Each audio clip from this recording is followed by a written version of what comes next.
Hey, Will, I haven't got my England shirt on. I just got comfortable there. You couldn't have moved this way, could you? Are we on camera? Yeah. Right. We're going to set off with the Euros today. And I'll be asking the main man, which is William Rhodes, the man who knows everything about football, so he says. Anyway, I'll get straight onto it, and I'm going to ask William about the matches of what's coming up in the next rounds. And the first I'm coming to is Spain against Georgia. Okay.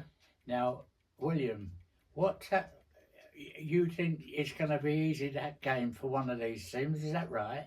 Yes. So I'll hand it over to you now, and you're going to tell me why you think your team's going to beat the opposition. I think Spain will beat Georgia by 3-1 because Spain has been very good in the group stages. They've had a better performance than Georgia in the group stages. They've scored more goals and they've been more clinical in front of goal.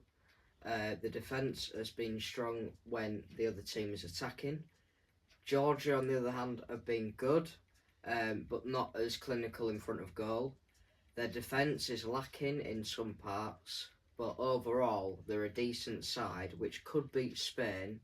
But for this game, I don't think Georgia will have the side to beat Spain, and Spain will probably win 3-1. Now tell me why you think Spain will beat Georgia. I did. Oh, did you? I must have missed that bit. Oh. Right, the next game is Germany against Denmark.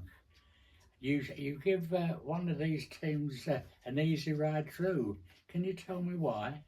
Yep, easy ride through. Germany 4-1 against Denmark, because overall in the tournament, Germany have scored 8 goals in total in the last 3 games. They've been clinical in front of goal.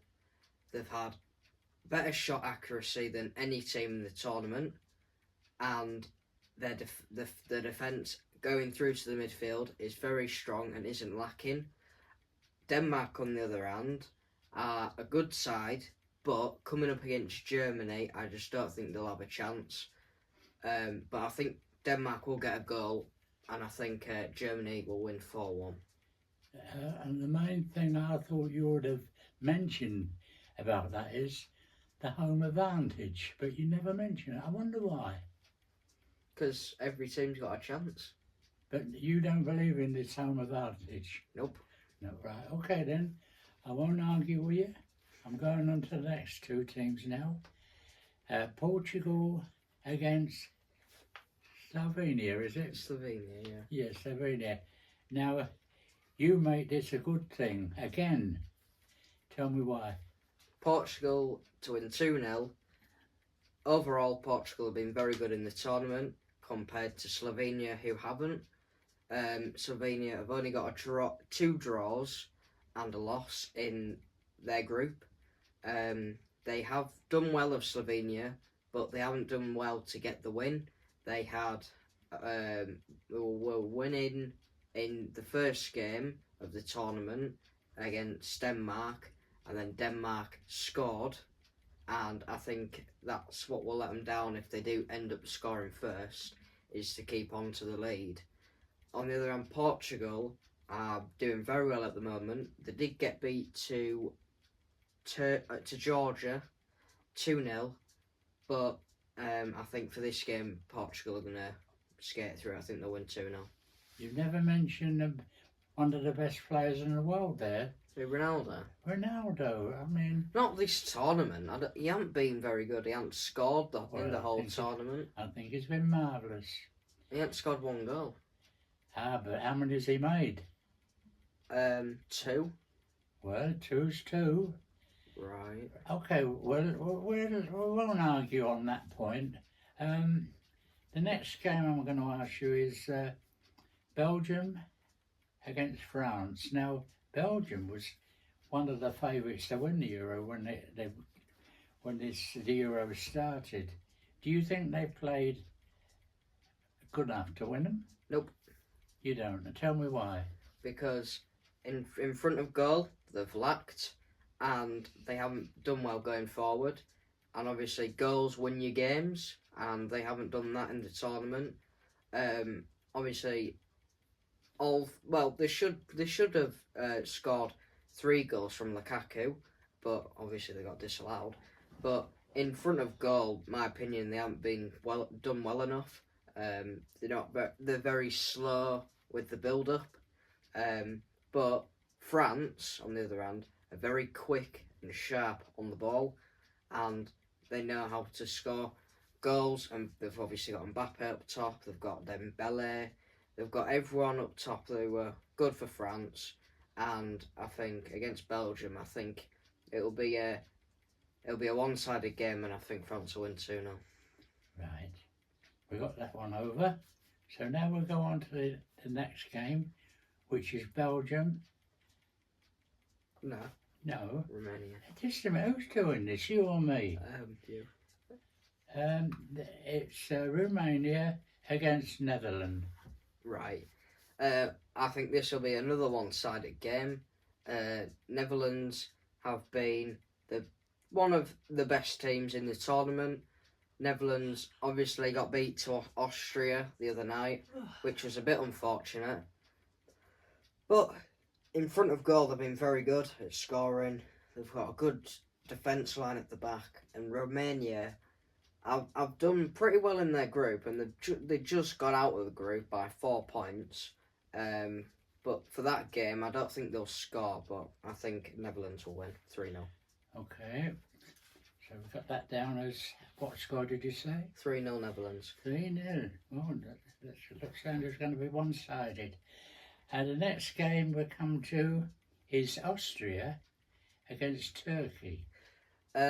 This will be a closer game, in my opinion, but Austria will only just edge it. I think Turkey will put up a good fight, but I think it won't be enough to stop Austria. Austria have done well in their group. They've topped the group in front of France and Netherlands, which is very impressive. And I think, really, they've got a good chance of going quite far in the tournament. And if they do win against Turkey, I think they will play. Well, they're going to be playing Romania or Netherlands. So it's probably going to be Netherlands, but you never know. But in my opinion, Austria have been strong this tournament, and I think they'll beat Turkey in the next round 2-1. Okay, so now we're through to the England game against Slovakia. England have had a slow start in the tournament, having a win and 2 draws. Once they've scored, I think they didn't want to win it. They haven't wanted to win it, and I think in the next few rounds, if they do go through, I think they'll be more clinical because they know what's at stake. And I think it's going to be 2-1. We'll concede like we always do, but for the first time in this tournament, we're going to score 2 goals. Okay, and the last game down here is Switzerland against Italy. Switzerland against Italy. Italy are going to win. Italy are let's just say, a boring side. They like to pass it around the back, a bit like England. And Switzerland, on the other hand, have been good in some parts of the area and some parts in the tournament against Hungary and Germany and Scotland. But for this game, Italy are going to win 2-1. Switzerland will probably score, but Switzerland will put up a good fight. But Italy, I think their passing will just bore them too much, and Italy are going to win. Right, that's all the teams what's left in the Euros. Now we'll get on to the referees. How do you think the referees have performed in this Euro? Not very well, let's put it that way. With the VAR, well, we've had English refs in some of the games. We've had German refs, we've had so-and-so. But it's different, right? And we was watching the Netherlands game against France, and there was an English referee. Their goal, Netherlands' goal got disallowed, which shouldn't have been disallowed. and it must have taken an extra 5 minutes on the VAR.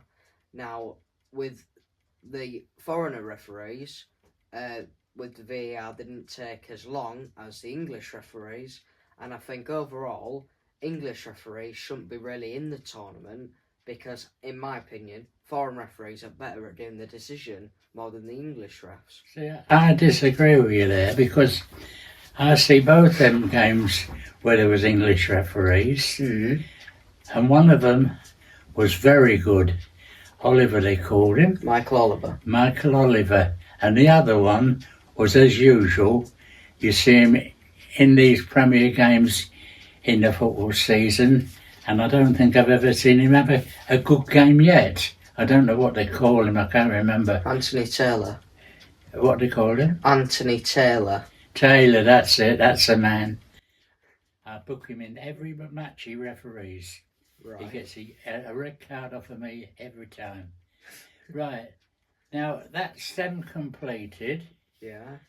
Is there anything you like to change at all? No. What you've said? No. Right, I've got it all down on evidence. So, all down here what you said Yeah. on here and the scores. And I'd say if you get... How many matches is it left? Well, 8. 8. I think if you get at least 2 right, the scores, you'll be lucky. Right. Cheers. I can't see you getting any of them scores what you said. I mean, to me, I think you're talking in cuckoo land. But besides that, William, well done.